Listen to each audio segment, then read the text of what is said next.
Welcome to the Dylan Experience. My name is Dylan Sessler. Today's episode 32, and I've got a great guest for you. But before, make sure you subscribe, make sure you follow, hit the bell notification if you're on YouTube, do all the other things on any other podcast platform you're listening to.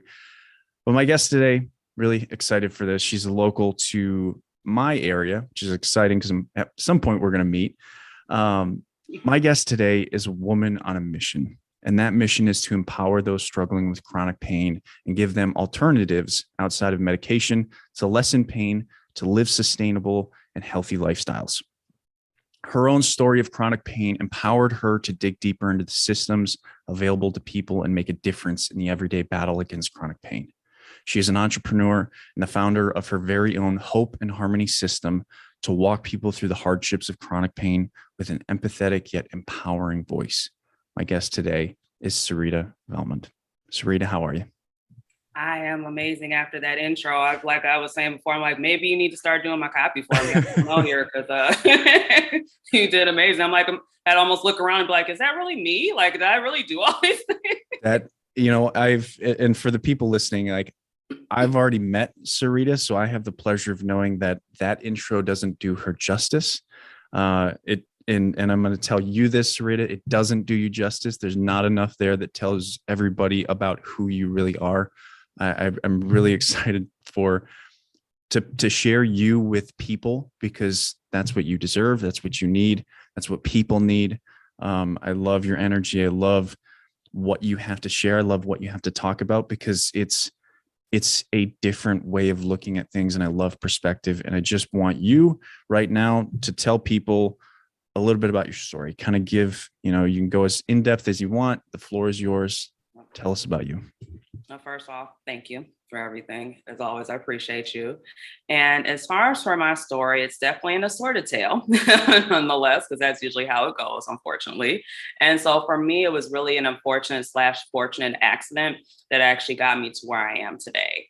And about roughly, it'll be almost 5 years now. It was July 4th, 2016. I was rear-ended by a drunk driver at a stoplight. I was in the area where the speed limit was 25. She was going at least 60. So yes, you can imagine the impact not only on my vehicle, but also on my body. And when this happened, it really threw me in a world of pain that I was unfamiliar with. To put things in perspective for me, mother of three, I was in corporate America, working out like 6-7 days a week. Middle child, had natural childbirth. Within 15 minutes was up walking around like nothing happened and was getting yelled at by the staff to go lay down. You just gave birth. So to kind of put that in perspective, to then go from if I felt someone's energy on me, around me, like the heat, for example, if I, my clothing, all these different things really started to bother me. And the pain that I was having actually eventually found out was coming from my right shoulder, and it's going down my arm into my right hand. And then it also was in my upper neck and back. And then it started to radiate throughout my joints and the rest of my body. And I was basically at about like an 8 or 9 on the pain scale, on a daily basis. And I was going to countless specialists and, basically just following the protocols of Western medicine of what I was told to do. And nothing was working. Things were actually getting worse. And every time I was leaving out from, a specialist appointment, I was leaving out with an additional prescription. And I got to a point where I was on about roughly 7 or 8 medications on a daily basis. And I was on a wait list to see an orthopedic surgeon. And so I was on that wait list for about 6 months. So you can imagine going through all of this for about a good solid 6 months of trying to figure things out. And when I got in to see him, he says, hey, I want to run some more tests on you, which I just started to laugh because I'm like, that's what you guys have been doing anyways. Every time they come back inconclusive. And so it's like, if you find something great, if you don't, I'm at the point of, it is what it is. And so he came back from my, I don't know how many, MRI and CT and discovered that I had bone chip spurs going into my nerves in my right shoulder. So that began the additional journey from there where I'm like, okay, how can we go ahead and correct this? And he told me I had to have surgery. And so I reached out to my mom because I'm in Wisconsin, as you mentioned, my parents are in Florida. And I called my mom and asked her, what should I do? Because she was a retired orthopedic nurse. So perfect person to ask, as far as what I should do. And she's like, yes, you definitely are going to have surgery to go ahead and remove the bone chip spurs to, continue on with the healing process. So I'm like, all right, that's fine. And she said, don't worry about it. I'll come up and take care of you. You don't have any worries. You'll be fine. So taking that in, and I'm an only child too. So it's like, this is all, this is what I got. So I'm like, okay, fine. I'll go for it. Well, unfortunately, I had to, of course, wait another 4 months for surgery. So now we're looking at about a year, coming up on things. And unfortunately, 3 weeks prior to my surgery, my mother fell ill. And I got the opportunity to go down to Florida and actually be with her for her last 3 days before she transitioned. And so I was with her, at that moment. And when that occurred, actually the week prior to my mother even going into the hospital happened to be my parents' 54th wedding anniversary. So my dad pretty much, in shock, he checked out. I had to check in and basically do all these things as far as, setting up the funeral, making the arrangements, coming back up here, getting my kids, bringing them down there, just the whole entire nine. And on top of that, was still in pain, still just kind of going through the motions and almost kind of like numbing myself out, so to speak, just the, those emotions, just so I can go through and get through the situation at hand. And did all of that, came back up here, had the surgery. And after I had the surgery, I can say this, now laughing, that at that point, I ended up being one of the 2 to 3% of the people in the population that when they have this particular type of surgery, I lost the motor functions in my right hand. So I had to relearn how to, use my hand, write, brush your teeth, comb your hair, basically all the things you take for granted, I had to relearn. And so I was in physical therapy for a third time. And now at this point, I am starting to get angry because I'm still in pain. And then on top of that, I'm basically like redoing all the things I've already done, initially thinking it was going to help, and it wasn't. And so from there, I, was still going to more specialists and things like that again. And the moment that really hit me was when I went to see a doctor that basically said to me, you need to start getting your paperwork and stuff together. Your son is going to be your caregiver. And I'm like, wait a minute. Like my son was, 17 going on 18, senior in high school, getting ready to go to college, for football and everything. And I'm like, no, that's not how this is going to be. And even just, hearing that information, I did have like a few doctors that I have went to as well that I did end up having to fire. So it's not like that's the first time I've heard some information that was disturbing. The first time that actually happened was a doctor that I went to that looked at me and said, you don't look like you're in pain. And so basically just dismissed exactly what I know, exactly what I was going through. And yes, and I said to him, what does a person in pain look like? Right. I really want to know. And he kind of like just like sat back because I guess I was the first person to actually say something to him about that, because it's like, number one, that's not what you say to the audacity of someone to ask that question is ridiculous. No, of course. And the thing is that, it took me 2 hours to get ready for a 10 to 15 minute appointment just because of how much pain I was in, having to take the breaks and everything. And that was something that normally would used to take me maybe half an hour, 45 minutes tops, to get ready for. That now is, triple the time, that it takes for me. And so I'm like, all right, we are not going to be able to work with each other, and basically fired him. I had another one that said to me, looking at your chart here, I noticed that you had your middle child natural childbirth. I don't understand how you can be in so much pain. And I'm like, well, let's look at this.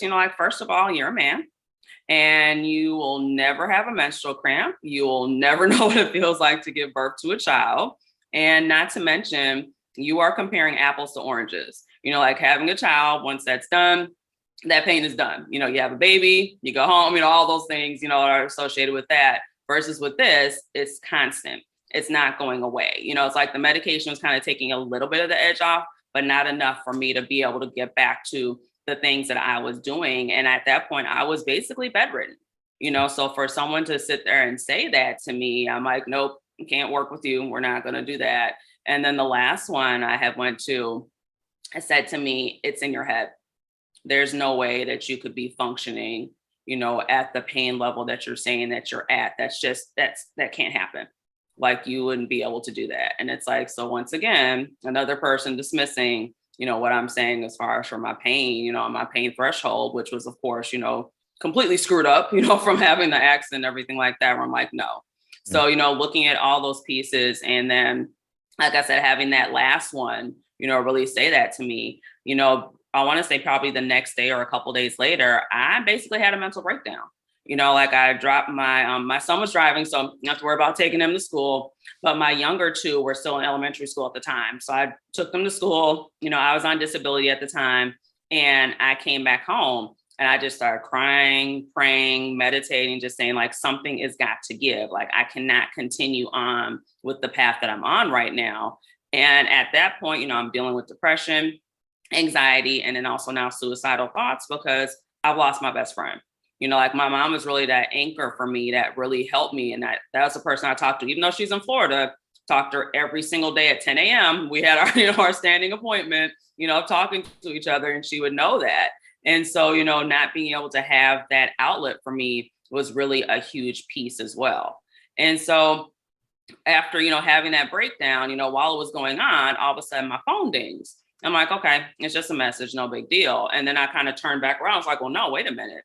That's a message. Like, why haven't you researched any of the things that, these doctors and specialists are telling you, and seeing if there's any other alternatives? Because clearly, you're a science experiment at this point. They don't know what's going on. It's time for you to go ahead and take over the science experiment yourself and see what you can do as far as for trying to heal yourself.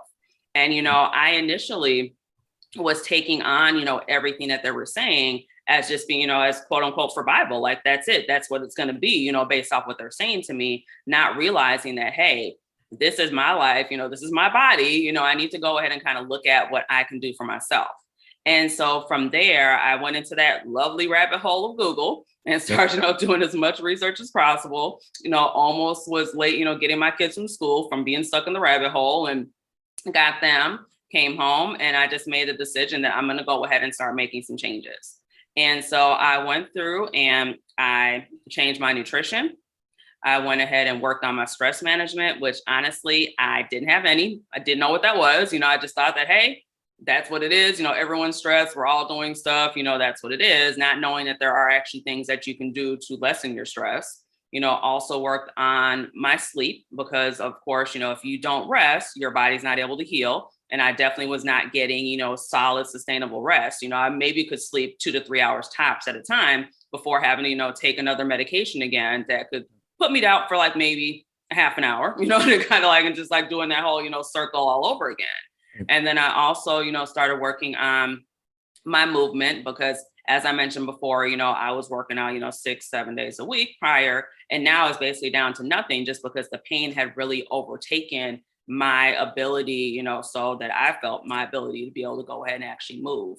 And then I also started working on the mental healing outside of just the physical healing as well, too, which, as I kind of mentioned here, had a lot of traumas kind of happening, and they're kind of like piling up and not really having the opportunity to even, reflect or even recognize that they're going on. Because even like, for example, too, prior to my accident, the year prior, I had just recently gotten divorced, as well. So like I mentioned, a lot of stuff that's kind of piling up on top of each other. And in essence, Pandora's box, and it's just basically, waiting to crack open.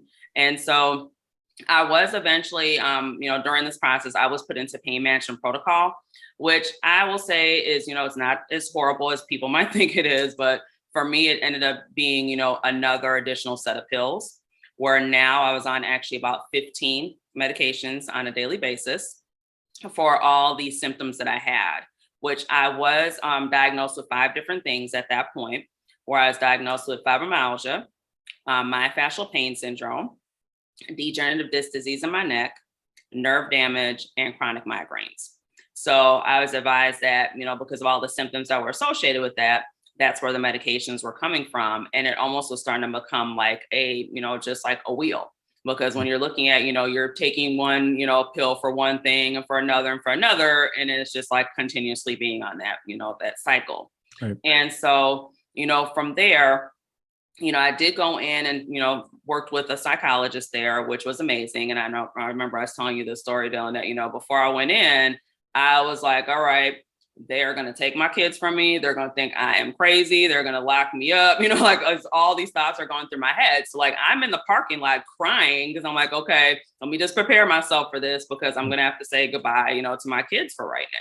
And so, I clean myself up, put makeup on and everything, go in. And I meet with her and I'm like just talking. And I know that she could tell that I just was like at my wit's end. Like, this is not like I'm done. And so she asked me, she's like, can I touch you?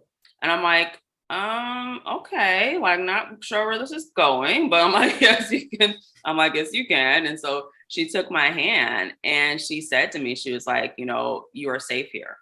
Nothing's going to happen. We're not going to take your kids away or anything like that, which I didn't even say anything about it. Like, she just like read it from me. She's like, I'm not going to take your kids from you. We're here to help you. And she's like, I'm going to help you, get through all this. Cause she's like, you've had a lot happen in a very short period of time and you have not had the opportunity to process anything at all. And as soon as she said that, of course, the waterworks and everything, I'm breaking down again, crying. She passed me the box of tissues and everything. And we just, we go through and we just, talked and we just started to, develop a plan, for me to work through and to go through, which was amazing. And so, I also, had journaling and things of that nature involved with it as well, too. And by combining all those pieces together, within 4 months, I was able to get off of all the medications that I was on and also drop the 50 pounds I gained and drop my pain down to like maybe, like a 0.12 on a bad day, at that point. And I remember going back in to see my doctor, after that, because he's kind of like, I was already like on that, going all the time, but no, they're finally like starting to kind of like pay attention and look, and they're like, well, what's going on? What'd you do? And I just said, I'm like, I did all the things that no one was talking to me about. Basically, just like that. I said, I'm just being honest with you guys. I said, I get it. I understand you don't have time to really like get into my lifestyle and what I'm doing. You guys got 10, 15 minutes tops. I'm not knocking you for that, but this was not working for me. I need to find out what was going on with inside my body. And really, I broke it down to the foundation and then just basically built it back up. And so from there, I was like, okay, what can I do with this knowledge that I've obtained? Because I'm like, remembering the times when I'm in these doctors' offices, I'm kind of like looking around at, the lay of the land, so to speak, feeling the energy of, the desperation, the hurt, the just like, this is not, nothing good is going to happen from this. Like just feeling all of that. I was like, that's not a way that a person should live. Yeah. It's like taking away a person's options, telling them these different things, telling them that, their diagnosis versus saying like, what I say often, like, you're more than your diagnosis. Like, don't take that on as being, your new identity, that you actually can go ahead and have the identity that you want. But it's definitely something that you have to take that time, to kind of look at that and see. And my biggest piece that I had to really, take on for myself was recognize that, do I believe that I can heal? And when I started to believe that I could heal, that's when I really was able to go ahead and open up that door. And so when I was opening up that door, I decided, hey, I'm going to go back to school. I went ahead and got my certifications, to be a master health and life coach, transformational coach as well, Reiki energy healer, because I'm all about the energy and everything as well too, and being able to recognize that. And then also, doing a preventative for chronic pain as well too certification. And so putting all those pieces together and deciding that, hey, you know what, I want to be a life coach for those that are living with chronic pain. I get it. I understand it. I've lived it. I've had the lived experience of, being bedridden, being told, all these different things. And with me, I'm the type of person that, if you tell me I can't do something, I'm going to do it twice and make sure I document it with pictures or video, just so that we can go ahead and show you and see that I can do this. Because it's like, don't put me in a box. Don't put me in a corner and say you can't do these things, because that's not how I operate. And initially, when I was being told that, my body was fighting with me, my mind and everything. And so when those things were happening, it's like my body was like, okay, like, this is not you, but if this is how you want it to be, we're hands off, okay. And when I was able to go ahead and recognize that and really start moving back into myself and back into my own intuition, everything just started to take off for me. where I was recognizing, the different things that I needed to go ahead and do. And at the same token, being able to reach out and even attracting the people that need that assistance and need that guidance. And really for me, I recognize that, people of color and women are the ones that have the highest rates of chronic pain and chronic conditions. But there's so many things that are going on, even systemically that, they're not being served properly. They're being dismissed. I just told you 3 instances, almost 4, as far as for times that was happening just to me. And I've heard so many different horror stories, from people as well, too. And yes, I always say, as have I. Yeah. Yes. And it's one of those things where it's like, don't get me wrong. I'm not like anti, Western medicine or anything like that. But my thing is that there are other alternatives that are available. And if those aren't being shown to other people, they don't know. As the saying goes, you don't know what you don't know. Right. So when you don't know what other options are available and when you're at your wit's end, you're like, what should I do? And I remember, coming out with like stacks of information, each time I'm coming out of these appointments. And I'm like, well, number one, I have a migraine. I can't read this right now. Like I'm trying to, it's like, I can't, look at this stuff.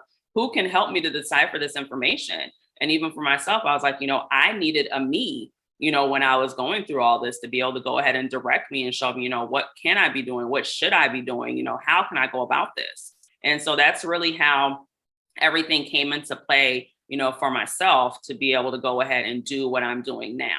And I mean, it's been an uphill battle, let me tell you. And it's like, I'm always learning, things every day and growing, going through that healing journey that is, it's never ending. You get different triggers and things that pop up every now and again as well, too. I had some even pop up this weekend, just like how it just always, ends up happening that way. But at the end of the day, my biggest piece is that I want people to know that they have other options available. As long as you believe that you can heal, that's honestly the first step. So that's pretty much my story there, Dylan, in the short form. I obviously have we have so many directions we can take this, but I have a really focused question about what you just said, right? This belief that people are almost required to manifest, because I certainly agree with you, is that there's a necessity for the choice of believing that you can overcome, believing that you can heal, believing that you can work through this stuff, like however you want to call it. There's a choice that needs to be made. Right. Now, when you work with people or when you are trying to help people understand that choice, what do you find helps them make that choice in a realistic fashion? Like what helped you make that choice for yourself? What helps the people that you work with? What helped the people that you've researched, talked to, whatever? What do you think? I would say the biggest thing is like your why. Like what's your why behind it? And that's honestly with anything that you're doing. Like why do you want to get better? Why do you want to heal? What are the things that you're looking at? And also then from there, establishing anchors to attach back to that why. And so like for me, for example, we all got this fun thing, around us. And so I have my screensavers, my children. They were really the ones, like the 3 of them, a picture of the 3 of them, even though it's a little bit older now and it's hard to get them together. But, getting, having that information there to just be able to look at and show like, hey, these are, my visual anchor, for myself. I also end up getting myself a tattoo that says my story isn't over. And I'm able to go ahead and look at that every single time when I'm like, you're having those moments where I'm like, okay, I don't feel like doing these different things. Also, I have like a motivational playlist that I have as well, where I have like motivational songs for myself. So that way, if I'm having those moments where I'm just not feeling it, go ahead and pop my music on, be able to go ahead and listen to that. I'm also a very scent oriented person. And so I have like different candles and things. I actually just created a candle line, which we'll talk about that later. But, just like all those different, pieces that I've had to just, be able to kind of pull those things together. And those are things that I have my clients, look at and do as well, too. Where I have them look at, okay, what is your why? What's your, and sometimes they'll say, oh, because I want to lose weight, or, I've been told if I lose weight, then that's going to help. And I'm like, well, what do you think is going to actually help? I kind of have to dive into the, it's going to be deeper than you want to lose weight. What really is, that's the thing that's going to be the needle mover for you. That's going to really, make you do the things you want to do, because it's ugly. it's basically like the whole, it's like a butterfly. It's like you're in that chrysalis with the gunk and everything on you. That's what you're basically going through, within this journey.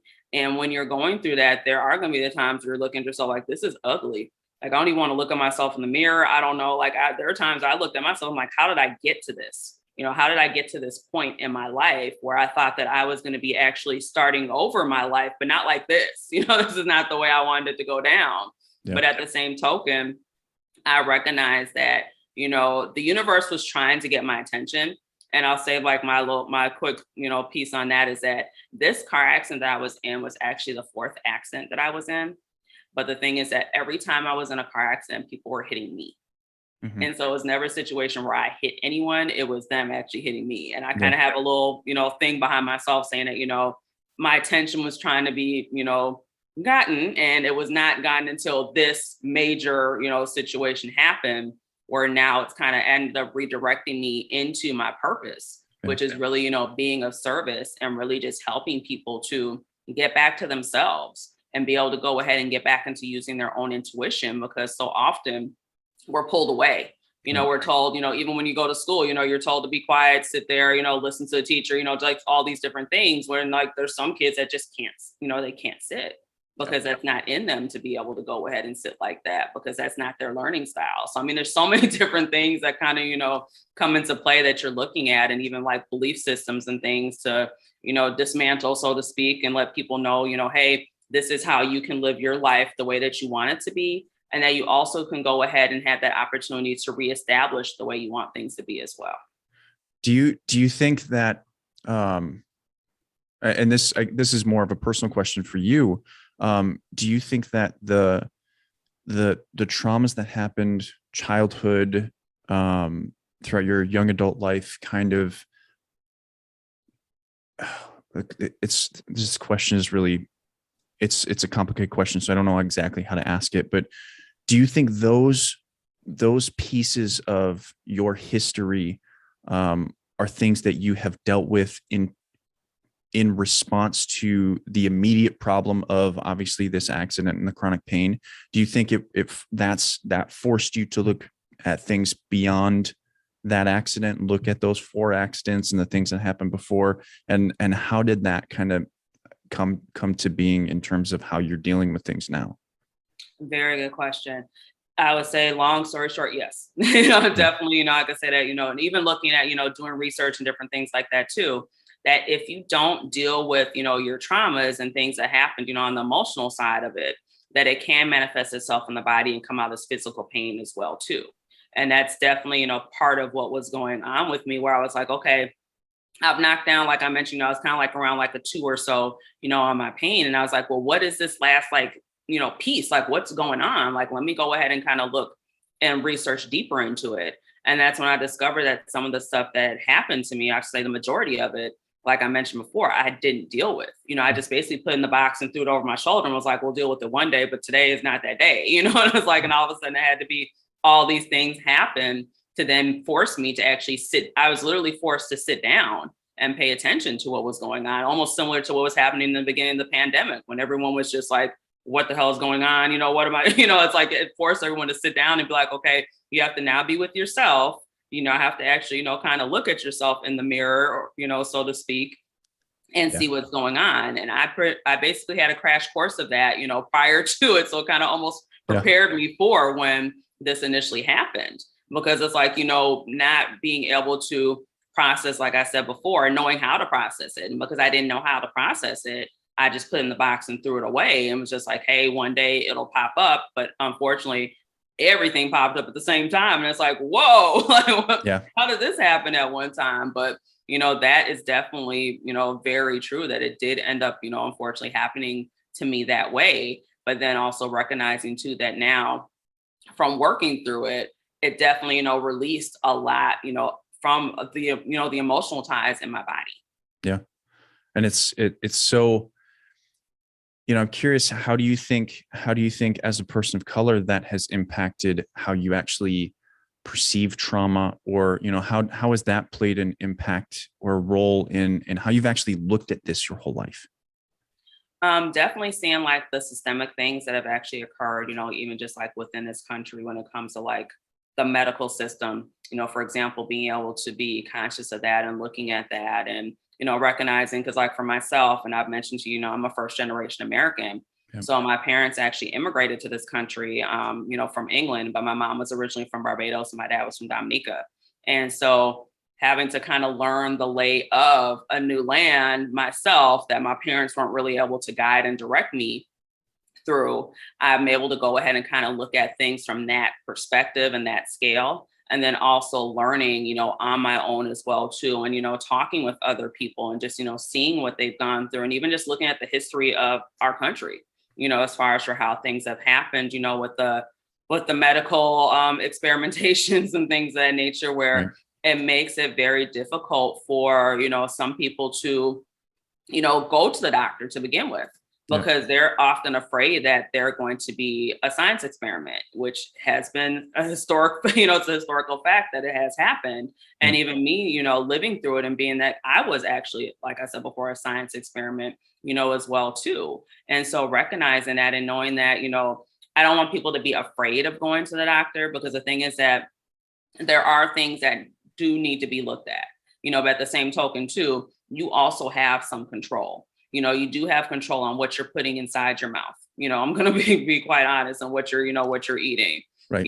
But sometimes, you're being told that by you switching the way that you're eating, for example, that you're pulling away from your, your traditions and things of your family. And that part is not 100% true. That, there are ways that you can go ahead and have, alternatives and still being able to go ahead and pay homage to, your ethnicity. So those are things that, you can definitely go ahead and take a look at and see, and it's just making, tweaks. It's like, I'm not telling people that they can't eat, certain things, but I'll tell you that, hey, this is what the repercussions are on your body if you continue to eat these particular items, because your body is basically trying to tell you that this is not working for you and you're ignoring those signs. So being able to go ahead and, kind of have that teaching moment and experience to kind of give that additional information to be able to help. But at the same time too, recognizing that this is information that's not readily taught at schools. You're not really being taught, what you should be eating for your body, how different, herbs and spices and things like that could actually be helping and be beneficial, for your body, or even building up your immune system. I mean, we've been, so much stuff has been talked about your immunity and everything during this pandemic. And it's all about things that, once again, what you're putting in your body. Also, looking at and when I say, diet, I don't even talk about just like that piece, as far as what you're putting in, but also to what are you observing? What are you dealing with as far as when it comes to media? What are you looking at when it comes to the news, your social media, all those different pieces, and even, having the wrong type of people around you, as well as another piece where, you can have those energy vultures, so to speak, or, the Debbie Downers, or however you want to call them, that are, basically, pulling those energies, or just saying, negative things to you that are bringing you down. And then that's then is, affecting your mental health, because now you're thinking that, you don't have, these options available to you, when in reality you do. And being able to go ahead and kind of changing that mindset as well, because often, you are a product of your environment in some instances, but then you also do have the choice to make those changes. But sometimes it's hard to make those changes because you don't see the options that are available to you, because you're kind of having that tunnel vision. Right. You're just used to the environment that you're in. And then, you might have the hopes and aspirations, but you don't know which way to go to, move forward.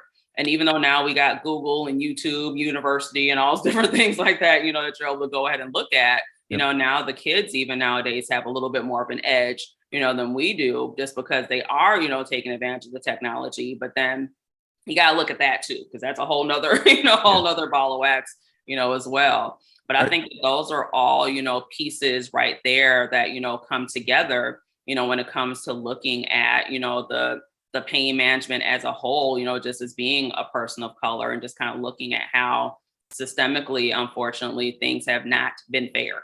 And that's just, that's not a lie. That's the truth, that you can look at all the records and things and see that that's how things unfortunately have been stacked up. And I think it's important to point out that it's not just like the immediate systemic issues. It's the secondary systemic issues of the things that aren't very easy to research and understand. This is where qualitative data is really important because you understand these interviews. You have anecdotal evidence of, not just one person, many people that are talking about, this is how this white doctor treated me as a person of color. This is how this person treated me as a nurse, as how the treatment of people of color is versus white people or other people. Like it's important to understand that there's more than just the systemic kind of policies and how people, immediately treat each other. It's also like, do I even feel like, as a person of color, I would imagine this is relatable, do I even feel like going into a hospital full of white people that are just going to tell me what I'm doing wrong? Right. Like I imagine that's just one aspect of this. And then you compound that with many different other feelings in terms of, how not only the media has portrayed white people, but also how white people have actually acted historically, right? Like this is a reality. And so, with that being said, I'm curious, is there, I'm a white person. Is there something that you notice white people do, right? And this is, I don't want this to be political. This is a discussion. So if I'm doing it wrong, I want to know, is there something that I'm doing as a white person or other people do as white people that are not respectful of people of color, of other cultures? What can we do better to be respectful of not only your color, but your race and your history and all of these things that are really important to you? What are your thoughts? Definitely. There's a bunch of things, but I'm going to go with the initial is just, number one, educating yourself, but also to acknowledgement. I've often heard people say, oh, I don't see color. And that is like the worst thing that you can say, is that you don't see color, because that means you're not seeing me as a person. You're not seeing my actual experience. So it's like, don't say that, or say, I got a black friend, don't do that. Like, you don't need to say you don't need to say, well, I got black friends, I can't be racist because I got black friends, like those kind of like comments and things like that, where it's like, well, no, have you actually had a conversation with that friend and asked them about different things that has happened to them in their lives? 9 times out of 10, you probably haven't. So you probably haven't, recognized what has happened in their life to actually understand why they feel the way that they do about certain things. And so that's really that first part, just the acknowledgement, but then also going ahead and educating yourself. I feel like, people of color, we don't have to actually educate you about what has happened systemically. It is documented. You can go ahead and take a look, at that as well too. I mean, there's definitely like different books that you can read. One very good one, and it's a long one, but it's called Medical Apartheid. And it actually it gives the whole history of the United States going back to colonial times up until the year that the book was published, which I want to say is like maybe 20. Well, actually, it's right behind me, but so I could look in a second. But it actually, and I believe it's by Harriet Washington, but I'll grab it in a second.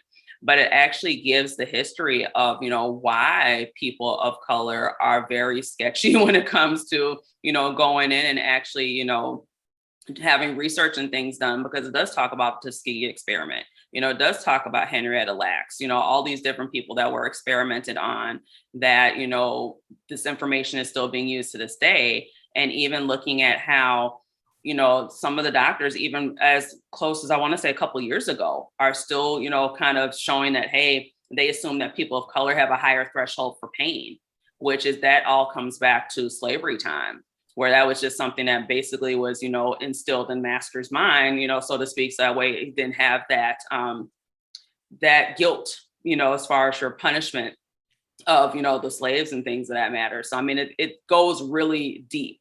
That's like, you really want to go ahead, and it's not for the faint of heart, but at the same time, it's also still needs to be recognized. And there's a lot of people that will say, and I've heard, different, white people say that, well, I didn't do it. That was my ancestors. So why do I have to, why do I have to apologize for it? It's like, well, it's not even an apology. It's more or less, first of all, acknowledging that it happened, Yeah. And then, yes, you can apologize for your ancestors because they're the ones that got you here, and there's some things that you might even be saying, jokingly, or, saying things like, oh, well, I don't want to go into the city.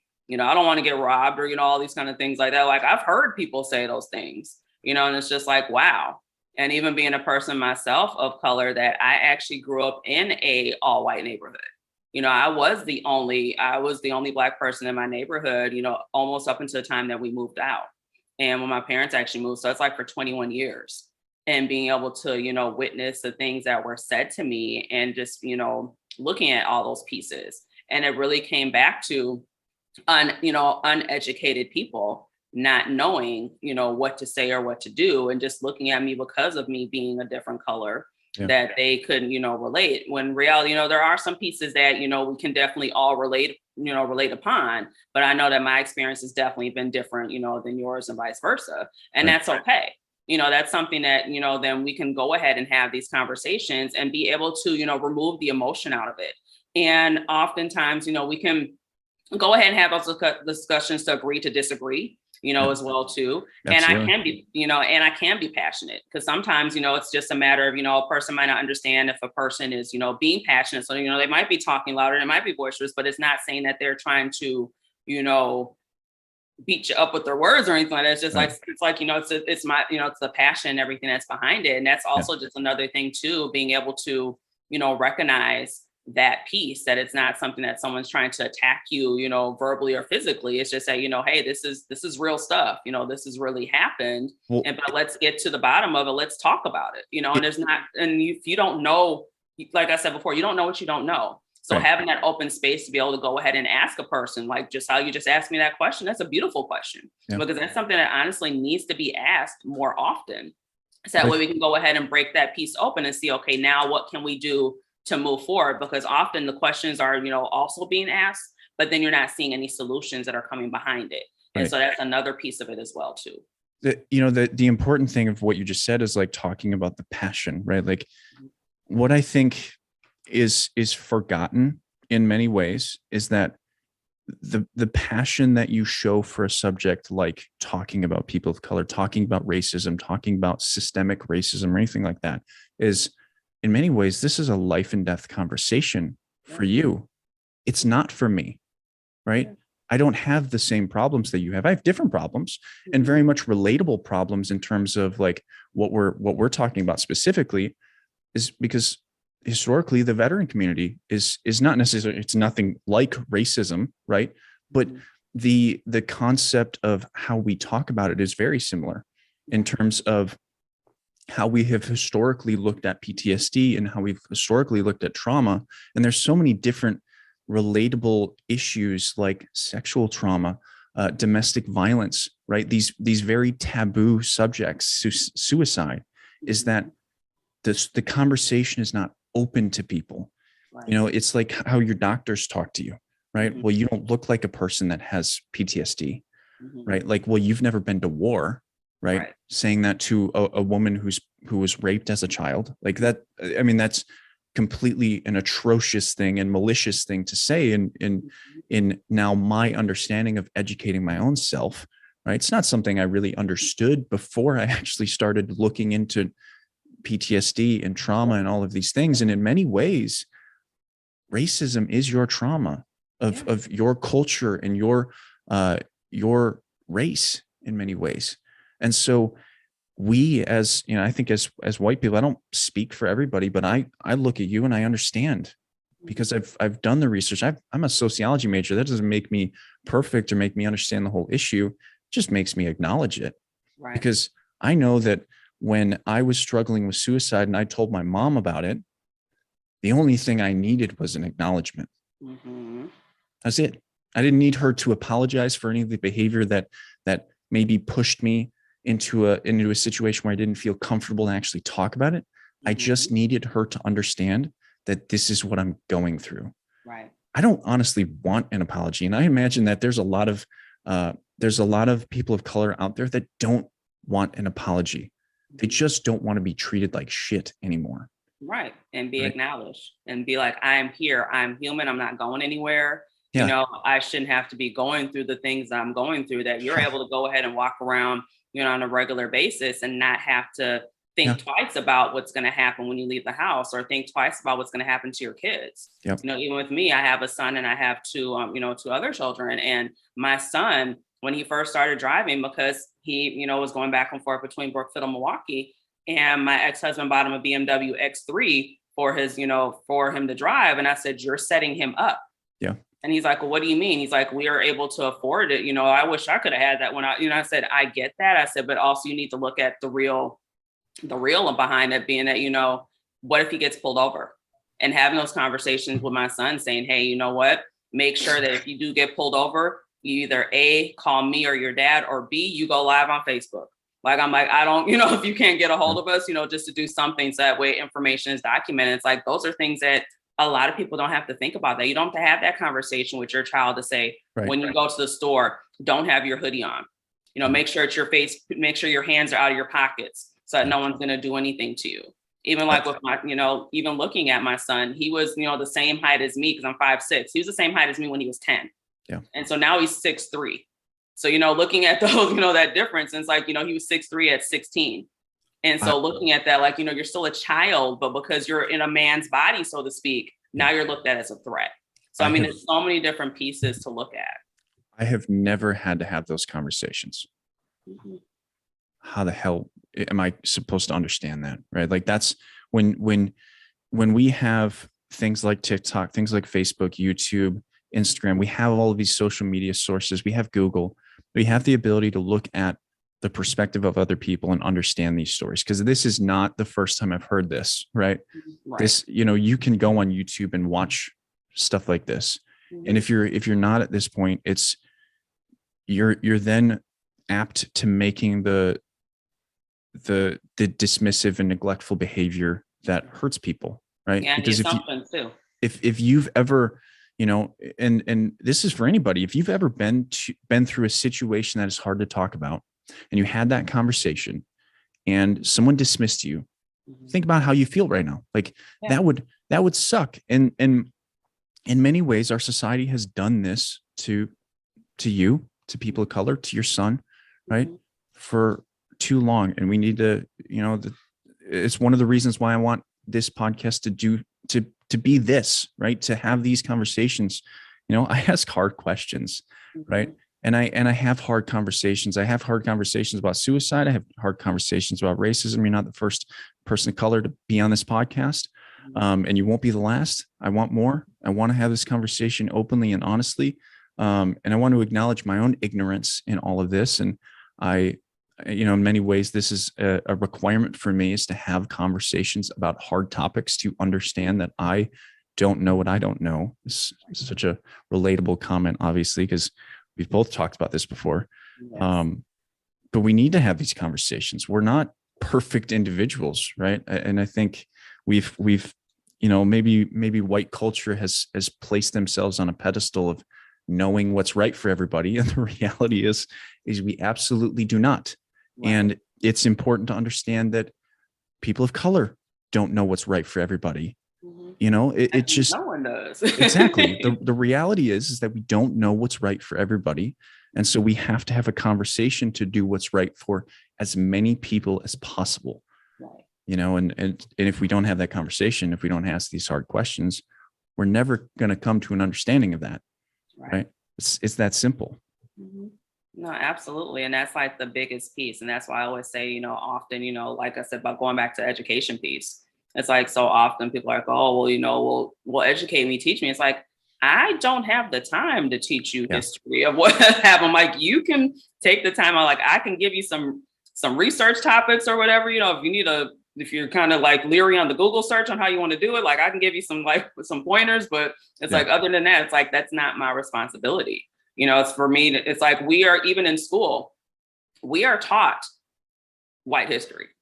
You know, you might get something during Black History Month, which is this, you know, today's the last day, you might get something there, but after that, it goes right back into that. And even my kids, you know, often say to me, they're like, well, Mom, we didn't learn about, you know, this or that. And I've taken the time to actually educate them about different pieces as well, because of them, you know, their dad's from here, you know, from the United States. Like giving them that history, but then I'm also giving them, the history from the West Indies as well, too, just that way they can have more. And then they also look at world history as well. So that way they have, that view. But they're saying, often like they're not being taught these different things. And I'm like, yeah, because unfortunately, history has been whitewashed. And so therefore, it's not showing the other parts of it that have happened as well, too. Yeah. And I said, and that's like even talking about like Black Wall Street, for example, they're not quite sure about, they learned about that because of me teaching them that information, but they never, knew that, or even looking at like New York, for example, how, whatchamacallit, Central Park, how that actually was made, looking at all those different pieces that was, initially a Black neighborhood that the city bought and basically plowed down and said, now we're going to put a park here. It's like, and it was a thriving community. And so it's like, looking at the different things that have happened, from different systemic aspects, once again, it does, unfortunately go back to that. But then now we're looking at all of the ramifications from it. Even looking at like redlining, for example, which, that was part of, that whole entire situation, as well, too. And looking at that and, recognizing, like, for example, with my parents, moving into the neighborhood that they were at, like I said, they were the only people of color in that neighborhood. And I'm just guessing because my last name is French. And so when you're looking at that, you're not, you're looking at the applications and things. And so they can't really do much on that. You get your approval based off of paperwork, and then all of a sudden they look and you come in, they're like, well, whoa, we're looking for a French man. We're not looking for, you're not kind of matching the bill of what we were looking for, but okay, we've already approved you. We can't take it back now. It's like we kind of have to, go through and do things. And so it's, scary things like that you have to unfortunately do, to be able to kind of slide under the radar, so to speak, and be able to kind of move forward. But it's like, those are things that shouldn't have to be done. You should be able to go ahead and look at my credentialing, or looking at, what education, like all those different pieces, you should be able to go ahead and look at those things and not just determine it based off of looking at a person's color or their name, for that matter, as well, too, which that can go into a whole other, aspect, because I did HR. So I know like how that, kind of, goes as well, too. But it's just so many pieces that come together that then at the end of the day, going back to what I do, it ends up, your lifestyle is ending up affecting the way that your body reacts. And so all these pieces are then, turning back into, okay, why do we have such high rates of diabetes, heart disease, all these different pieces? Well, let's look at how, what parts of you are being stressed, on a regular basis. And the stress is what's really then, in essence, causing inflammation in your body, which then is turning around, causing the pain. So, it's like all these things, are all put together. And that's why when I look at things, I talk to my clients about their lifestyles. I get deep into it. I talk about some of the traumas and things that occurred. We see if we need to go ahead and direct them out to actually speaking to a psychologist, because I am not a therapist. I don't play one on TV. I don't want to be, like, even though often I'm being asked to be one, but it's like, I'm in this position, for a reason, because it's like, I can then triage you off to whoever, you will need, but just be able to go ahead and first, recognize that. Because sometimes, too, I'll be talking to people and they're like, oh, well, I just had this happen. And it's just like, dude, that's major. Like you just put, you're dismissing your own experience because others have dismissed your experience. So because that has happened, you don't realize how much that experience is actually affecting you throughout your life. Even people that say, I don't need anybody, I'm good. You got abandoned so many different times that you've just gotten to that point where it's like, you don't want to even put it off on anyone else, that you're just, vigilant, you're hyper vigilant, for yourself as far as for that, aspect. So, I mean, there's all these different pieces that then end up still affecting your body.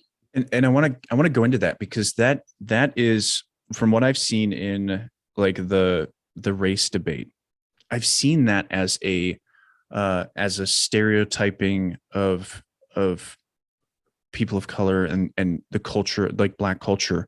And the reality is that happens to white people just as much. It just happens in a different way, right? The dismissiveness within the different cultures is real. Like, that's a human thing. And I want to bring some light to that, because, we as people have a really hard time accepting when we're wrong. We have a really hard time accepting when we don't know something.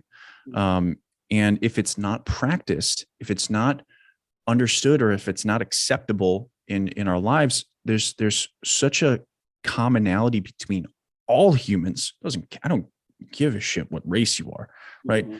Between all humans to say, get over it. Right. I've done the work. Now it's your turn, right? There's Right. there's this expectation that, especially in childhood, that we try and build strong people. And Yeah. it's funny because like there's this quote that I keep hearing, that's used a lot, and I don't necessarily disagree with it, but I don't agree with it. And it's that mentality of like, hard times make hard men, and hard men make soft time, or like soft times and soft times make whatever, and soft times make weak men. And I'm like, one, I agree, but I also disagree. Right. Mm-hmm. There's this concept of like two things can be true at the same time. Right. One, that's wrong fundamentally, and that it's also not wrong. Right. And I think of that in terms of how it's made, right? Hard times make hard men. I agree. Mm-hmm. Not always a good man Right. that is made, right? Hard Right. and good are not synonymous, right? That's why they're two different words. Yep. And soft and weak are not the same thing, and Absolutely. not synonymous as well. And so when you look at that, like, it's a quote. That's Mm-hmm. it. Yep. It's not fact, right? Mm-hmm. What you think, what a baby boomer and a Gen Xer thinks is hard and weak, or strong and soft and good and bad, are very remarkably different than what a millennial thinks and what a Gen Z thinks, right? And that's what I think we're really coming up against, is this completely transformational time in human history, that is the internet, that is social media, that is completely changing how we actually look at interaction, right? Because what you've seen from Facebook and Instagram, right? The family drama on Facebook, the perfection of Instagram, the learning of YouTube, the I don't even know, the mean tweets of Twitter, right? And now you look at TikTok, and I'm not saying TikTok's perfect, but TikTok's super real, right? And I have a little bit of experience with TikTok. I've been watching it for a long time. There's some realness on TikTok that was never exposed in Facebook, that was never exposed in Instagram, because ideas have been not only adopted, but understood, filtered, and built and created and crafted and honed for the last 10 years of social media at a rate that has never been possible anywhere else. Is there misinformation? Absolutely. Is it not always right? Absolutely. But there's stuff that's coming out, right? Expression, I think, is one of those things, right? The ability to understand things like narcissism and empathy, the ability to understand what is mental health, what is stress, what is trauma, what is PTSD, what is mental illness, what is the body connections to the mind. Things like that are coming out of the woodwork, and we're looking at that in contextual ideas that were given to us by Gen Xers, our parents, our grandparents, our authorities, and we're looking at it and we're saying, you've been speaking bullshit because you don't know what you're doing. Right. And the reality is that what they think is hard, right? And I don't want to make it an us versus them, but the idea of what people of a different generation think is right and wrong does not at all apply to the future, right now, at least like in the internet era, right? Certainly it applies in certain circumstances, right? Because being hard in hard times is a requirement, or you're going to die, right? Like, I think of it like peace and war. Here at home, because I'm a veteran, I know a lot about war and I know a lot about peace, right? I know that I cannot act peaceful in Afghanistan when I'm fighting the Taliban, right? Because they'll kill me, right? And I cannot act like I'm at war in my home with my wife and son, because I might kill them, right? And so there's a very important understanding that I think the wars that we have fought in the last 20 years have really taught us, if we're willing to look at it as humanity, that we need to understand how to actually differentiate what it means to be hard Right. when we have to be hard, Yep. and if that's even good or not. Because oftentimes it is just not, right? We're seeing a war in Ukraine, and that's a whole nother subject, right? Conducted by potentially, it could be someone in the contextual idea of what Hitler was. We don't know. We just don't know right now. But it's so important to understand like the generational differences of how we actually look at hard versus soft, good versus bad, right versus wrong, and that these things are changing. Right. And we need to, in many ways, have these conversations in which we say to these people in authority that we actively disagree. Yeah. That's it. Yeah. And that's the piece of it too, that, with everything that you were saying as well, just, looking at it all, often we were, put into that spot of, a child should be seen and not heard, and not being able to really, explain or voice, different concerns that are happening, or at the same token too, what happens in this house stays in this house, and not being able to go ahead and have those conversations where it's like, now it's like, no, like all these different traumatic things are happening, to people, to kids and stuff like that. And now like they're coming out and talking about, and it's like, I have so many, clients that I've spoken to that have told me things that are jaw dropping, that are just like, I can't, like, I just want to like hold them and like cradle them like a baby and just tell them like, okay, just like just to give them that opportunity, and to even have, safety in your own body, just from having all those different things that happen that, that was something I had to learn, to actually, calm down my own, nervous system, just to be able to go ahead and actually like,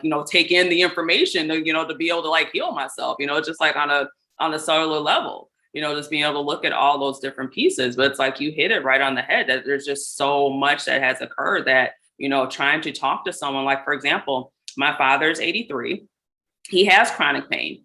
Okay. He will not take anything that I say because I'm his daughter, regardless of what it is. Like, we're in his doctor's appointment, and I'm talking to his doctor about what I do. And she looks at him and looks at me, she's like, you have a chronic pain a chronic pain coach as a daughter, and you have chronic pain, and you don't want to listen to her and what she's like, advice and things that she's giving you. And he just is like, well, and she's like, no, it's not anything. Like, you have the perfect person here to help you. Right. And you don't want to, take on the things that need to be done. And, it's like, for me, I had to really remove my own emotion and things like that from out of it, and just say, hey, you know what, this is your journey.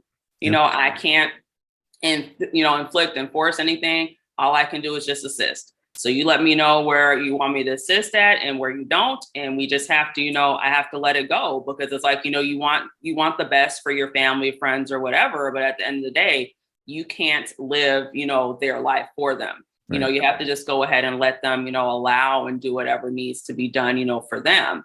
But it's also hard. It's very difficult to, look at and watch that and see someone deteriorating because they don't want to just drink water, just like, like literally like things that, as being, a factual thing that can help you, and that they don't want to go ahead and necessarily do that. And then being able to go ahead and try to dive into, well, where is that coming from? What is that? And it's like, being so close to the situation, I'm not going to be, and I know that I'm not going to be able to do that. And so being able to go ahead and have someone else try to, come in and assist and things. And so, I mean, there's so many different pieces and levels, to it, and the dynamics, like you're mentioning before as well. And even looking at the fact that too, that often, some of the beliefs that we've adopted, we don't even believe, like if you really sit down and like, kind of like look at it and be like, well, wait a minute, my parents said such and such. And it's like, when I really step back and look, it's like, well, no, I don't believe that. And why am I still doing that? Why am I still, why are these things, still occurring? But it's all those different pieces like that you really have to, take that moment with self and really just kind of get to know yourself and what you really, what you actually need. That's even a piece, as well, that often you have all these emotions and things. Like there's a saying that, I feel away. It's something that I hear like a lot of people say, and it's like, well, okay, you feel away, but what is it? And you can't name it because you don't know what to name it, because it's been happening for so long that you don't even know what to say that it actually is. And that's a scary thing, to look at that. And I sometimes say it, kind of jokingly. I'm like, well, I'm feeling some type of way. And they're like, well, like, oh, okay, I get it. I respect it. And it's like, well, I didn't really say what way it is though. Like, it's just, I'm just kind of like just saying it just because, but it's something that's like been adopted, culturally that, people are just like, okay, well, I get it. You're just in a mood, we're not quite sure what the mood is, but Right. like able to go ahead and actually put a name on it and Yeah. actually say, hey, I'm feeling sad today, or I'm feeling whatever. Like I was even saying this morning, I was like, I was feeling something and I had to recognize that, oh, it's because I've had a lot of people around me in the last couple of days and I have not given myself my time because I know me as a person that I take on a lot of different, energies and things, and that I need to go and sit down somewhere and just, decompress and do what I need to do. But if I wouldn't know that, I would still go on, doing as I've been doing.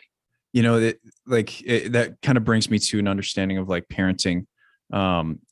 We do this to other people as well, right? Like we look at our kid and we're saying like, you've got an attitude today.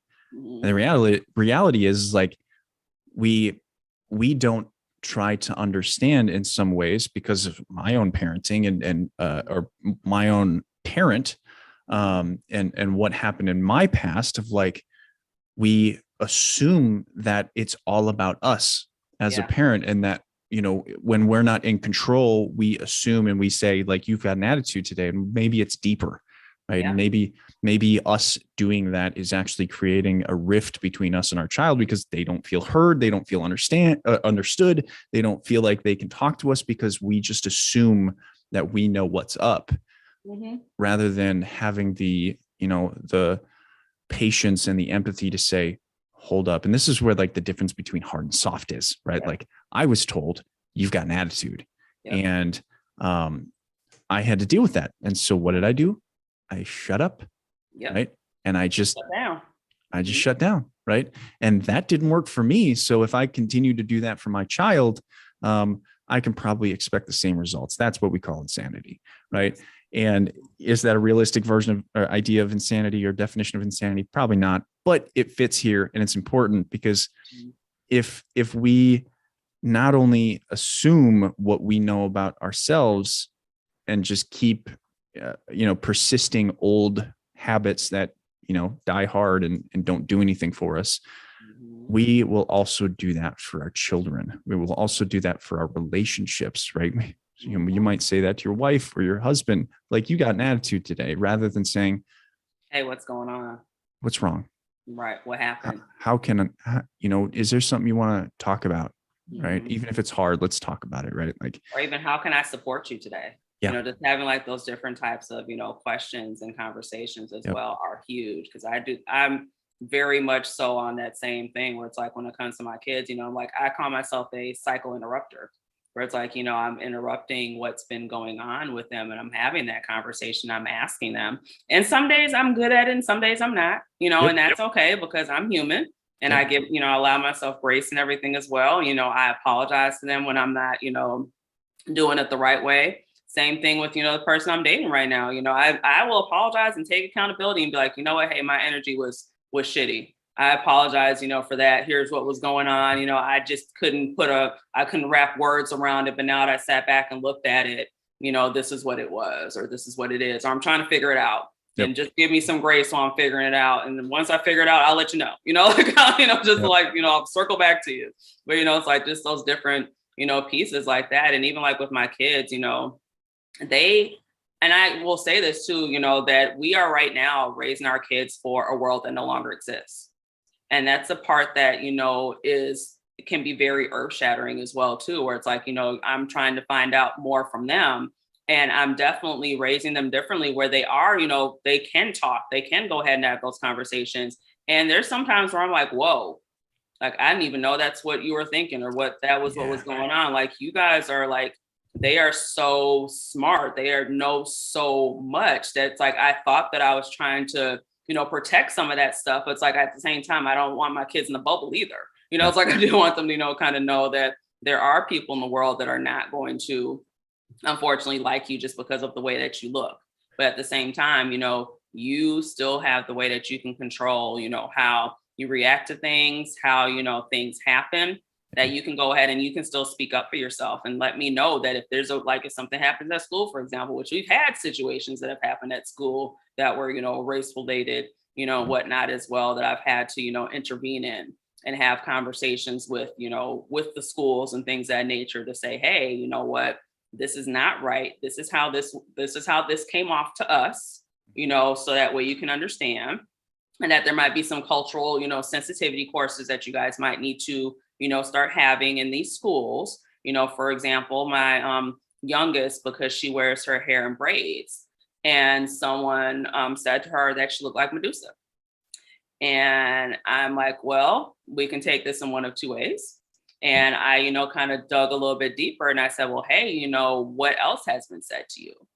And, saying, oh, well, you look dirty, because of your skin color, some said, oh, okay. So that it was what I assumed it was, but I wanted to kind of get more pieces than I assumed, because, they say when you make assumptions, you make an ass out yourself. So it's like, that's not what I wanted to do. I just wanted to get more background, and then being able to go ahead and, contacting the teacher and saying, hey, this is not okay. This is what's been happening. This is what I need you guys to address.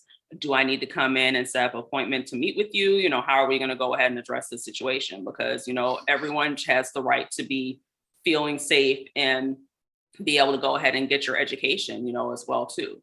So, I mean, there's so many different pieces, and so many different layers, to everything, that it turns back around to like those beliefs and things like that, and what's being passed along, the way, and being able to go ahead and interrupt and intercept that and say, no, this is not okay. This is not what should be happening. And, being able to move forward from there. That's one. You sound like an awesome mom. Just an FYI.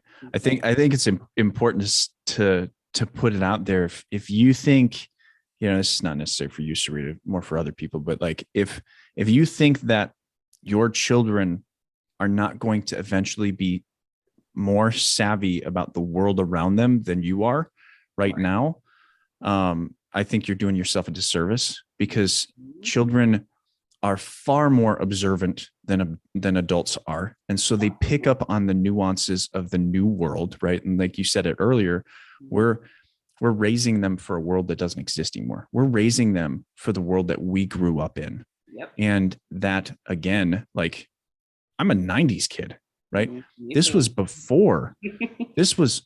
long before internet that really created an impact in kids' lives, right? Certainly internet was there, but it did not make an impact in children's lives until probably early 2000, right? When things were like, oh, I can actually Google something. This is cool, right? Like, and then, things actually became available to children.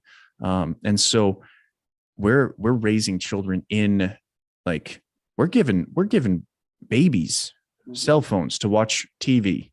Right? To watch YouTube and watch kids YouTube or whatever, Cocomelon or whatever it is. And right. All It's a completely different world now. It's a completely different world. And what we have to realize is that our child needs to have a voice, because the sooner they have a voice, I don't care what your race is, right? The sooner they have a voice, and the better they have an understanding of how to express themselves, regulate their emotions, which requires having conversations about emotions, and the ability to discuss things, to disagree, right? Like, oh my God, the most important thing in the world for people is to understand how to disagree.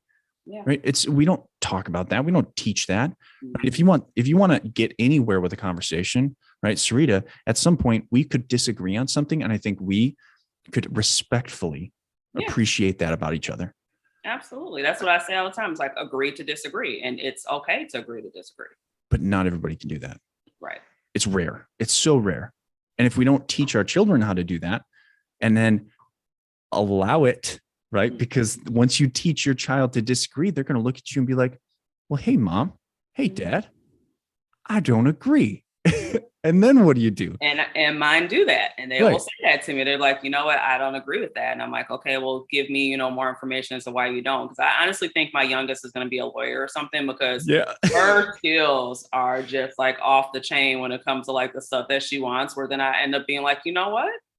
You're going to get that, because I really like your, like, I like what you actually said. You know what? I'm like, and I actually have changed my mind on the way I feel about this now, just because of based off of what you said to me. And I'll say, like, thank you. Thank you for sharing your opinion with me and what, where you feel it's coming from. I didn't realize that that was the way that, where your angle, where you're coming from, it definitely makes sense. Yeah. Okay, let's go ahead and, explore this further and see, how we can do this. Like, that was definitely not going down in my, when I was like growing up at all, that even like my parents were even kind of like looking at me, like how I do things differently, because, I was a teen mom. So like I had my son when I was 18. So I graduated high school in June, had him in September. And so we really kind of like ended up kind of growing up with each other, so to speak. And then having my, my other two, a little bit later on down the line, where they're between my oldest and my middle one is 7 years. And then my oldest and youngest is 10 years. So they definitely had that huge, gap. So then my son kind of almost was like a surrogate dad, so to speak. Dad was there and everything, that's my ex-husband, but just from him, kind of being around. So that also, changed his experience. And having to even talk to him about that, and even having to have that, the apology to him, being like, you know what, you shouldn't have had to watch your sisters, that much, because, your dad and I were working, or you shouldn't have had to, do these different things, and being able to, take accountability for that and say, like, you know what, acknowledging that, yeah, you did grow up pretty fast, because of having to go ahead and do those different things that, with him, even looking at my younger two, like my son is self-sufficient. Like he can do everything. He can, he can change tire, he can cook a meal, like he can do like all these, and he's like well-rounded. But then when I look at my younger two, I'm like, do you even know how to cook? Do you know how to wash clothes? Like all like just like the basic things that, to be able to take care of yourself. I recognize that I kind of spoiled them, and didn't necessarily do as much with them as I, ended up doing with him, and being able to go ahead and kind of look at those things and being able to recognize it. And even looking at, for example, too, saying I love you. For example, like when I was raised, not to knock my parents, but that I did not hear. I didn't hear I love you, Serita. I didn't recognize hearing that. I didn't actually start hearing that until I was in my 20s. Wow. And the reason why that ended up happening was that my son at the time, when I had him, that's like one of the biggest things. I was like, I'm going to always tell you I love you, because that was one piece I didn't get. So you're going to know it. That's, that's the bottom line. So we were at my parents' house, and my son was about 2 at the time. And we're getting ready to leave. And that's when they were still living up here. We're getting ready to leave the house. And my son crawls up onto my dad's lap, and he gives him a hug and a kiss, which that also was another taboo thing, which never remember like those kind of things happening either. And he goes, Papa, I love you. And my dad just starts laughing. He's like, all right, see you later. And my son's like, no. And he said to him, he's like, no. He's like, Mama said that you have to say I love you before you leave. Like, this is from a 2-year-old, saying this. And then my dad, and he like is holding my dad's face. He's like, my mom said that you have to, do this. And so my dad was like, okay. He's like, well, I love you. And then I was just like, I started crying, because like, I'd never heard him say that. And I was like, 20, almost 21 years old, hearing my father for the first time saying that. Oh. And of course, now he's, says that, now, so it took me, about my son's going to be 23. So it's like, all these years now he's finally, doing it. And even was similar with my mom, where my mom, was like, saying that, at that point as well too. But it really took me instilling that into him and a 2-year-old to kind of disrupt, the things that were happening, and say, hey, you know what, this is an emotion that needs to be, talked about and shared. And, and I need my hugs, I need my, I need those different things to, help me out and to recognize that. And so that's like a huge, piece within itself, that then I often tell that story, and people are like, what? I'm like, yeah, it was him. He's the one that was a disruptor that, and I instilled it in him, but he really was the one that, made it happen and made that change in our family. Yeah. That's pretty incredible, and that's, it's important to recognize, especially what you just said, is like, you treated your children differently. Yeah. And it wasn't, in many ways it was intentional, but there's always going to be a little bit of ignorance in parenting, right? Yeah. We're trying our best to do what we think is right. We don't always understand what's right initially. And so when we have a first kid, we're going to have to learn how to apologize for not being what the second kid got or third kid got. And help them understand that it wasn't your intention to make it that hard on them. It was your first experience. And, I love that you have the ability to have those conversations with him, and be able to show him how to emotionally stand up for himself, because I think that's such a powerful thing to be able to do, especially now, is to be disagreeable and to say, hold on, that's not comfortable for me. I know it might be comfortable for you, but I don't like that. And when you have the ability to do that, you have the ability to minimize the amount of stress that's actually, thrust upon you by people that are more selfish than selfless. Right. And not to say that selfishness is bad, because it certainly is good in circumstances. It can be certainly bad in circumstances. But if you don't learn how to hold space for yourself, hold boundaries for yourself, right? I'm reading a book called When the Body Says No. I don't know if you've read that before. I have not. I've read When the Body Keeps Score. Oh man, I love The Body Keeps a Score, but When the Body Says No might be my next favorite. Okay. It talks about stress on a level that is not even comparable to When the Body Keeps a Score. It's a very, very similar book, but different situation. Gabor Mate does a really incredible job, and it's really profound to see like the autoimmune system and how it manages stress and what we actually look at as stress. And I've always understood like there's good stress and bad stress. Well, in this book, it says there's no good stress, right? Yeah. It's just stress. And so the body can't differentiate between good and bad stress. It's just fucking stress. And so, it's changing my mind. It's changing how I look at things in many ways, and understanding that, I've got some adjustments to make in my own lifestyle in terms of how I approach things, because I'm not managing stress very well in many ways. I've always thought there's good stress. Let's focus on doing stuff that does stress me out a little bit, right? I'm military, so stress is a part of my life in many ways. And obviously I'm not going to be able to manage that very well, because the Army's going to tell me what to do, and I'm going to have to do it unless I disagree with it, in terms of it's not ethical or moral or legal. But the reality is I'm going to have to do what I have to do. But I'm not in the military all the time, right? I'm home. I'm operating a business, and I can very much so operate in a way that is not stressful, and really understand that if I don't say no, then I am creating stress for myself that will live within my body, and my body's eventually going to say no for me, right? And that's where autoimmune disorders come from. It sounds like, right, there's obviously no scientific data that's confirming all of this stuff, but there's a whole lot of information pointing to the direction that autoimmune disorders in many ways are very much created by high stress environments, high stress situations that have maintained themselves, that haven't been processed, trauma, abuse, being a people pleaser, right? All of these things that we know are not good for us, but we really don't know the consequences until I read When the Body Says No. And I haven't finished it yet, but I mean, just the first chapter is like, oh boy, right? Yeah. There's so much to it. And we really need to have a deeper conversation about pleasing people, very much so, because if that's all you do in your life, you are destroying yourself. And if you don't have the ability, like your son, to say, hold up, I disagree, right? I can't do that for you, right?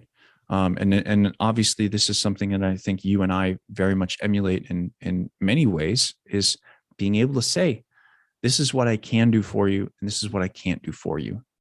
And very much knowing our own boundaries. And that's why I have no doubt that you're a great coach, right? I have no doubt, right? Just because just listening to you and understanding you, how you approach problems, like, I have no doubt, right? And part of that, I think, comes from the ability to say, this is what I know I can do for you. This is what I know I cannot do for you. And you need to expect yourself to actually approach this problem where I cannot. And that ability is remarkably profound. I think it's rare, but I think it's growing in a lot of people. I think people like you and I speaking about this and sharing this stuff and talking about how we got to this point is the ultimate reason it is growing. And so we need to keep doing that. obviously. No, absolutely. And that's the thing. It's like you said, having these conversations and being able to look at things. And like, I definitely knew that part about the stress and everything, because that's part of my research and everything, and kind of recognizing because of me being diagnosed with, fibromyalgia, my myofascial pain syndrome, and looking at those things and seeing, okay, well, where can that have possibly originated? Because a lot of it is just, finding out what the foundation is.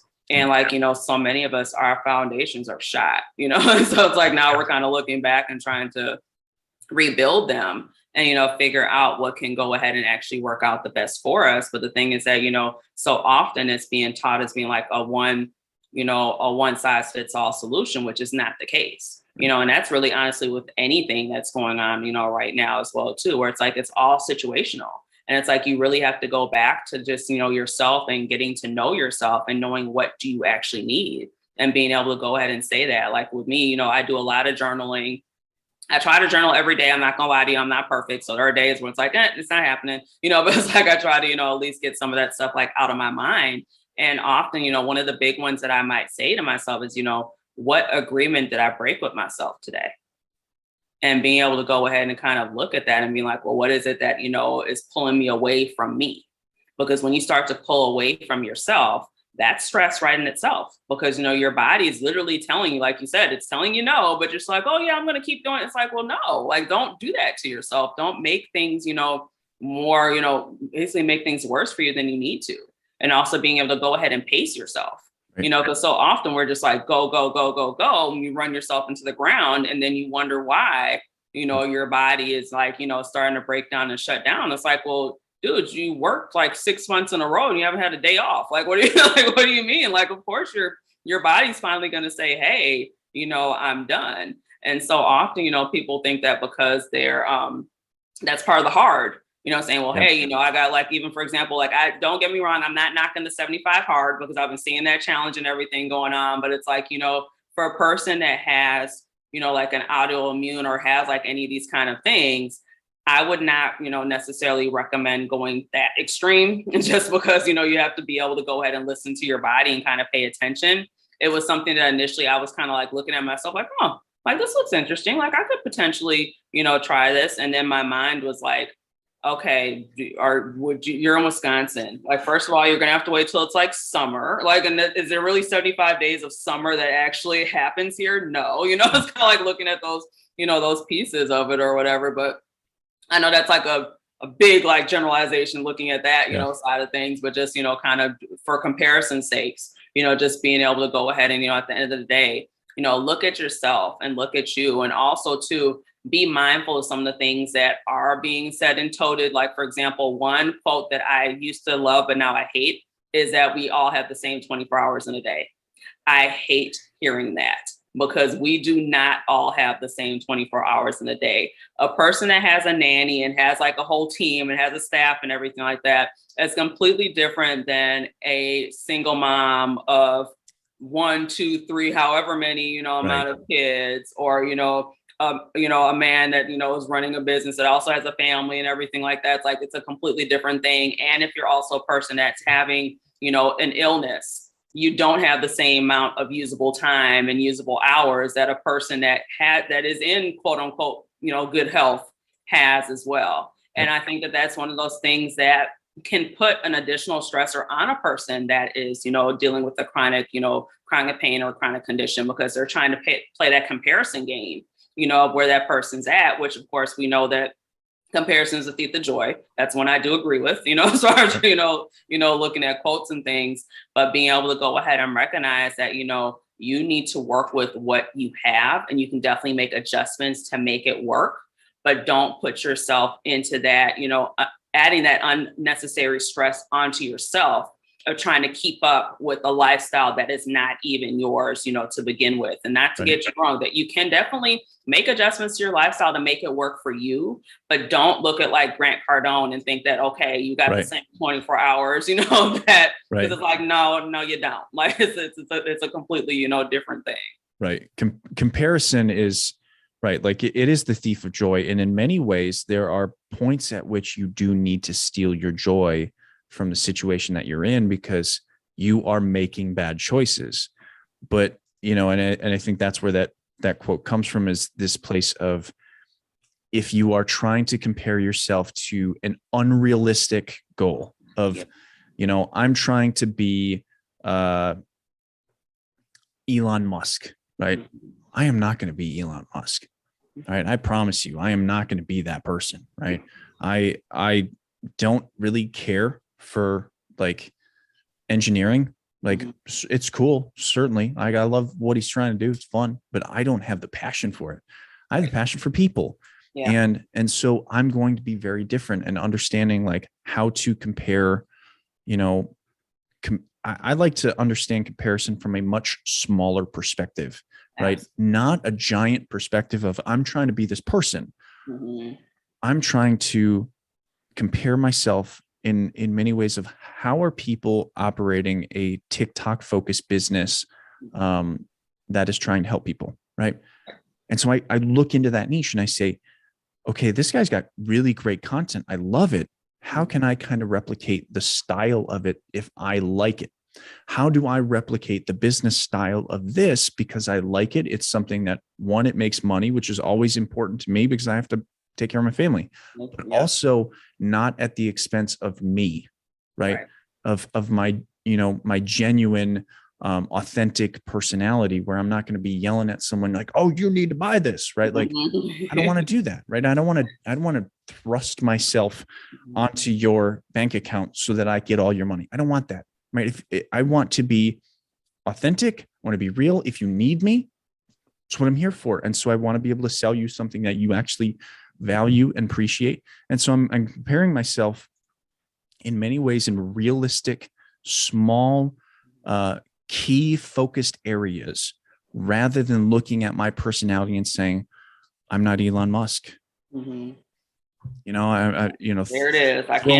Throw my arms up in the air and cry out, oh my God, I'm terrible. Right. Like I'm not going to do that. And I don't think anybody should do that. If you want to compare yourself in small focused areas of, is this person doing it right? How I think it's right. And then how are they doing it? Right. And you're comparing the attitude, you're comparing the mindset, you're comparing the perspective, and you're doing it to learn how to change. You're not doing it to be that person, right? How can I change small things to create better outcomes for myself? And so, it's certainly, if you use that too much, right? If you go too big, too unrealistic, comparison's the thief of joy. And in many ways, maybe you shouldn't be as joyful as you are right now, because guess what? Your house is on fire and you need to change. You need to get out. Right. Yeah, absolutely. And the alarm has been going off for quite some time and you're ignoring the alarm. So it's like, you got to go ahead and, pay attention to it. It's not a matter of just going to change the batteries, because that's the other, piece of it as well. But definitely looking at all those different things and recognizing it.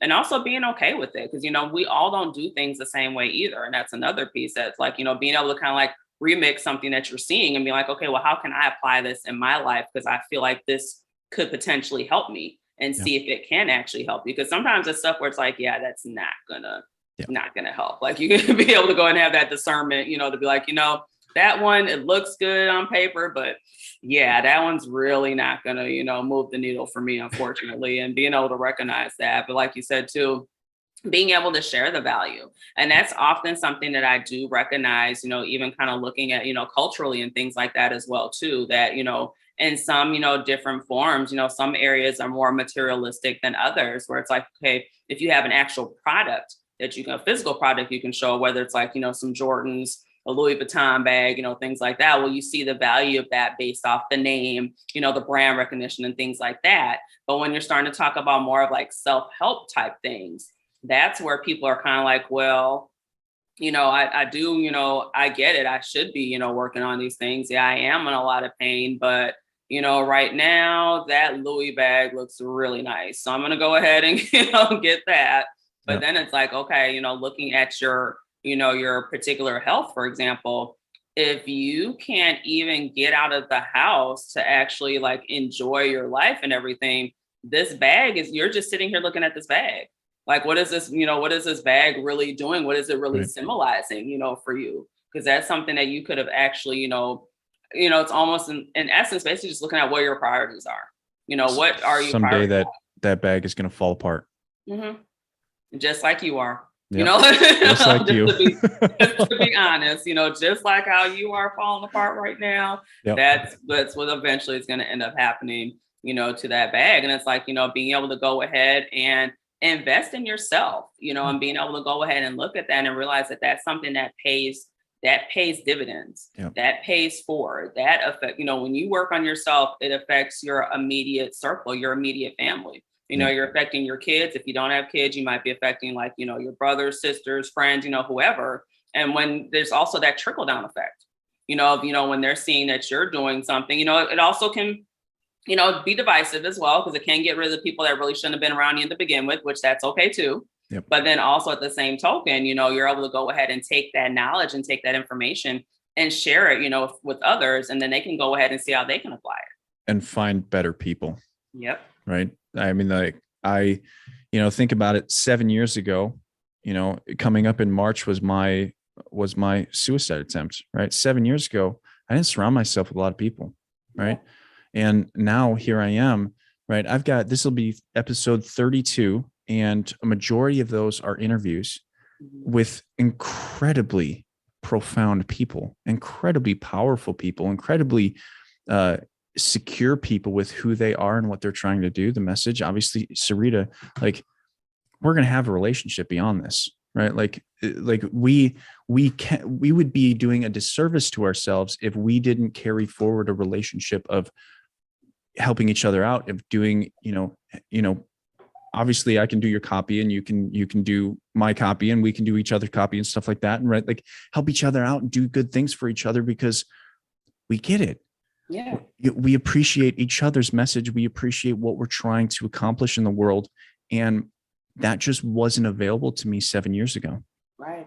Because of me. Mm-hmm. Right. 100% because of me. Right. Now, there were impacts and things that happened to me that obviously made that more likely. But at the end of the day, it was my choice. It was my choice to shut myself out from everybody else and do what I did. And it was also my choice to get here. It was my choice to have you on my podcast and learn more about you, to ask you hard questions, to learn about what I can do better. You know, like, every single day I make the choice of this, right? Of doing what I do here. Is it stressful? Absolutely. And I'm working on that. That's my challenge. And it always will be my challenge. But if you don't do it, you never find yourself in a place where you can meet people like you. So also grow, you know, as well too, which is having that growth factor. Because that's the thing. It's like, you know, I'm a big proponent of growth. You know, it's like, I want to go ahead and, you know, and I don't want to grow physically, because I'm trying to, you know, that's another subject, trying to, you know, got a little COVID weight going, but trying to, you know, just, you know, grow is, you know, in the aspect of, you know, learning different things and, you know, being able to apply it, you know, learning and implementation, you know, because that's another thing. There's a lot of people that just are learning, but they're not implementing anything that they're learning. And so they're just like, you know, holding on to that knowledge and not wanting to even share it and be able to go ahead and show, you know, how it can occur. And like with me, I'm really big on being, you know, showing it. Like, I'm showing the ugly. Like, on my Instagram, for example, like, I recently started, you know, working with a trainer just because I had worked with one prior to my accident and I didn't afterwards. And I did a lot, you know, on my own, but I felt like I was at that point now where I'm like, okay, let me get someone, you know, that actually, you know, understands, you know, chronic conditions that could actually work with me. And it's been amazing. You know, and I'm documenting that, you know, in my stories just to show people, because so often I hear of people that are, you know, that have been diagnosed with fibromyalgia and different things. And they're like, well, I can't do it. You know, I can't do this and I can't do that. And it's like, well, yes and no. Because, you know, it's one of those things where it's like, well, what are you choosing? What have you done? You know, it's like, it's basically asking those additional questions, you know, of yourself and, you know, being real with yourself and saying, you know what, I'm not holding up my part of the bargain. You know, I'm not doing the things that I know I should be doing. I'm not drinking enough water. I'm not eating properly. I'm not making, you know, like all those things, and be like, okay, now that you got it on the table, what the hell are you going to do? You know, what are you going to do about it? You know, are you going to just continue to sit here and look at this? And it's like, and it's, don't get me wrong, because there's like so many different conditions. And I know that there's some that are just like, so, you know, different that we haven't quite gotten, you know, enough information on it as well. But still, you know, to be trying other things and just not give up. That's another big piece as well. Cause I mean, I was at that point where I wanted to give up too, where I just was like, I'm done. Let me go be with my mom, all those different things like that, that were really going through my head. And then I had to have, those conversations, with my kids and, just kind of looking at them and them asking me, Mom, what's going on? Why are you not like the way you were? You used to take us to the park and play. Now we can't touch you, to go, from those different extremes and being like, well, this is not how I want it to be. Like, I was given these children, for a reason. Yeah. I need to go ahead and they are their own people. I don't own them. They're, contrary to popular belief, we don't own these kids. They're here, for a reason. It's like, now recognizing that and seeing that and being able to have those open conversations. And, a lot of times there's been a lot of tears, it's been a lot of, things like that. And there's also been a lot of triumphs, being able to go ahead and say, hey, I'm glad that you guys were able to feel comfortable enough to come and talk to me and let me know what it is that you need from me. And if I'm screwing up, you're telling me I'm screwing up and I'll own it and I'll accept it. And I'll be like, you know what? I didn't look at it like that. I just thought I was doing, X, Y, Z. And now that you said that to me, I get it. I can understand where you're coming from. And I apologize to you for that, and be a wholehearted apology, not one of those, I'm sorry you feel that. No, don't put any of that extra stuff, put all that extra stuff in the mix. Like, no, it's either you're sorry or you're not, or I apologize or not. I'm a big person where I kind of don't like to say sorry because I don't like sorry people, but that's a personal thing. So I'm more of like an I apologize, type of person, just to say that, because it's like, okay, now I'm taking accountability. But then at the end of that, I also say, well, what can I do now to fix the situation? Because I want to make sure that we're good going forward. And I often say to my kids, I'm like, you guys did not come with the book, believe it or not. The Dr. Spock books, all those different things like that. Yeah, that's cool. But it's like, all these children, they're all different, and not, doing the comparison thing and all those different pieces like that too. Just being able to say, you guys are your own people, you're, your own humans. Let's go ahead and work this thing together, called life, and see what we can do with it. I love it. Well, we are both running out of time, so we need to wrap this up. And I love this podcast. Was awesome. Yes. Easily one of my favorites. This is great. But let me ask you the final question, and let's finish it up. If there was a message you could leave the world, Serita, what would it be? That your mind really has a lot of power when it comes to your healing. That, it's one of the biggest pieces that, yes, you have the physical things and things of that nature to work on as well, but you really have to, give it up to that, and just being able to recognize that, you do have that power within. You have to really, honestly believe and hone into that. Of course, if you have, your own higher power, that you believe in as well, too, that's also another piece that, works hand in hand, with it as well, too. But at the end of the day, you really are the one that is truly in control. You are able to go ahead and make the final yay or nay, on how you want things to be. And you are definitely more than your diagnosis and whatever someone has told you. So don't let those negative voices that you hear, those aren't yours. Those are people that, didn't see what you saw within yourself. And that often, sorry, I got a lot.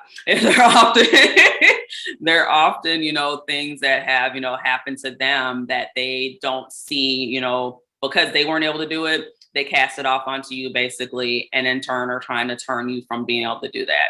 Don't allow that to happen. That, don't let anyone dim your light, that, at the end of the day, you are capable of whatever it is that you want to do. That's something I often say to my children as well, that you guys can be whatever it is that you want to be. I'm not going to stop you. I just don't want you to be a serial killer. That's really all I can, kind of, say as far as for that. Like, let's, there's levels, to it, but that would be what I would say. I love it. Serita, thank you so much for coming on the podcast today. I will, any links to follow Serita will be down below in the description. Make sure you go check her out. Make sure you go follow her. Get in touch with her if you're someone that is struggling through chronic pain. She obviously knows what she's talking about. So please go check her out. But we both have to go. We both have to call this one where it is, and maybe we'll have another one if you want. If you want that, go ahead and leave a comment. If you're on YouTube, tell me what you think about this episode, and we'll catch you next time on the Dylan Experience. Thank you. Too easy.